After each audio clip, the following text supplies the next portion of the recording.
Actually, this is 2 videos because I didn't pause it. I stopped the other one. Anyway, there is one spot I forgot. There's what they call a wick right here, and you'll want to put a drop of oil there. Occasionally put a drop of oil here. That keeps, this is your foot pressure regulator. Okay, so further down gives you more pressure, pulling it up is less pressure. This medium weight, like quilting cotton, it feeds through fine no matter what the pressure is. So that's more for if you had delicate fabric or maybe some really heavy fabric. Alright, moving around.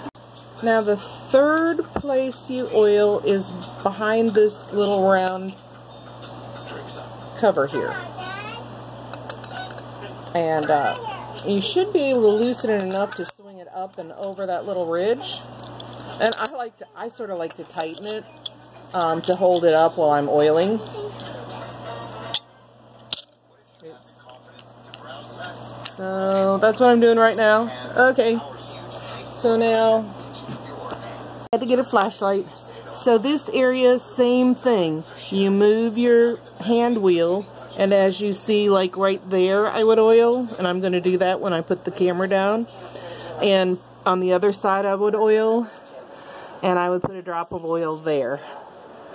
So, and then right over there. So basically, just move it. If you see it moving, put 1 drop of oil. You don't want to put too much oil on because oil dropping onto this right here could cause, oops, up here, could affect your electrical wires. So these are fine right now. So you want to be cautious with that.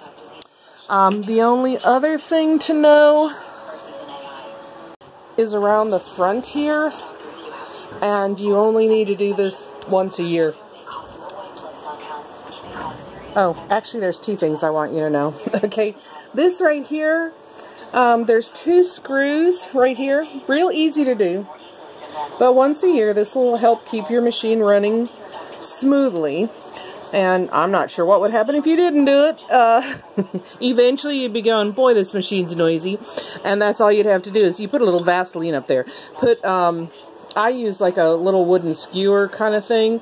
And I got out the old Vaseline. And then you just screw that back in. And there's 2 of them side by side. Let's see if you can see the other one. Okay. And most people, these are the kind of things people don't know to do to their machine. There's 1 there and 1 right there. And you do these things and this will run for your grandkids. This last thing you have to do with all machines, not just vintage machines. Newer machines you don't always have to oil, but the challenge with the newer machines is there are some places that need to be oiled, and that's what they do when you take it in for service. They're not accessible to you, and they've got like either pots or wicks or something like that. Whereas on this machine, everything is accessible. So what you need to do is, I take these screws out. And I gotta tell you, my sister, who does tons of quilting, has quilted for years, did not know to do this with her machines. And she brought me one of her machines and said, she had bought a new machine and she had this other one laying around for a while. And she said she had not, it was not working. So I went in and took off this piece, and you can do it on all machines, even top loading.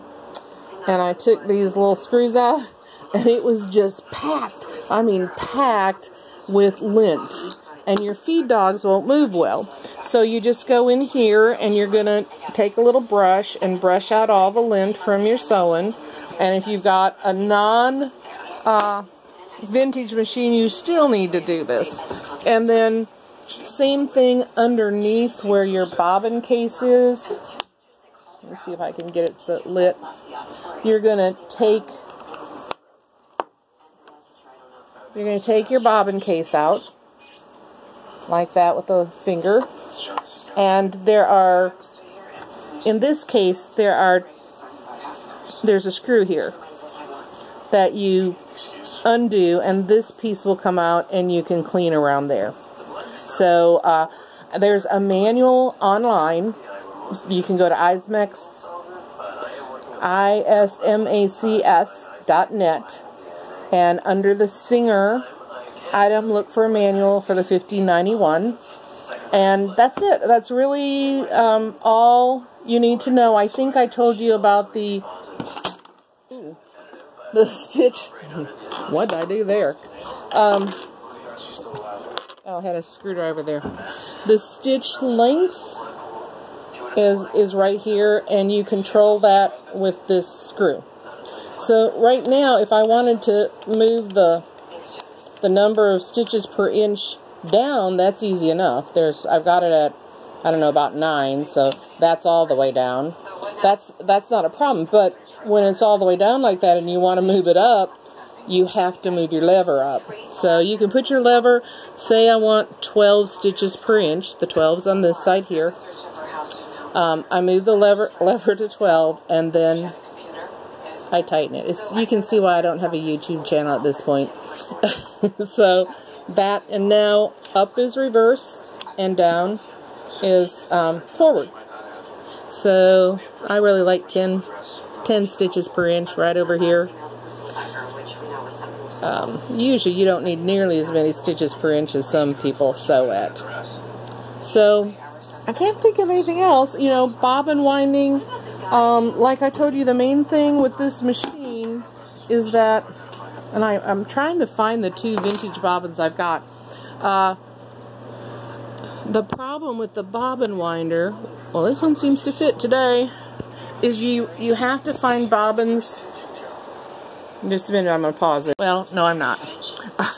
When you go to wind your bobbin, this wheel right here, you loosen it, and that should keep the needle bar from going up and down.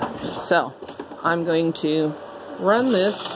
Well, by golly, yours will wind just fine if you find, this is a new bobbin. I think it's a Singer bobbin. And that's where you find. So I'm going to send this bobbin home with you. And I think I have another bobbin I've already wound I'll put in there.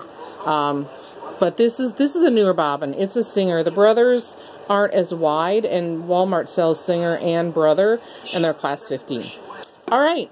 Well, I think that's everything I can think of to tell you so that you can use your machine happily for a long time. Forgive me for the bad videography, but I think it at least gets by the main ideas for you, okay? And of course, if you have any questions, you can always reach out to me. Alright, bye.